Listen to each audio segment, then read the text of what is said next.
బాబా తిట్లు తినా వాళ్ళు తిరుమల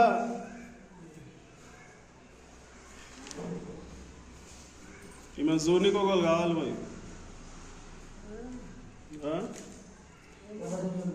నేను జూనికి ఒకళ్ళు కావాలని చెప్తున్నా. మూడు వచ్చిపోయినోడు మూడు చేసిన వాళ్ళు ఉంటారు కదా పిల్లలు తెలియదు వాళ్ళు ఉంటే అయినా పర్వాలేదు. జల్దీ తిని స్నానం చేసుకో. ఎండలో నీళ్ళు పెట్టినావు ఎండలో నీళ్ళు పెట్టినా స్నానం చేసుకో. ఈ బాబురావుని మాట్లాడుతున్నాను నేను. రాత్రి ఏం మాట్లాడాను షిగాడు వచ్చి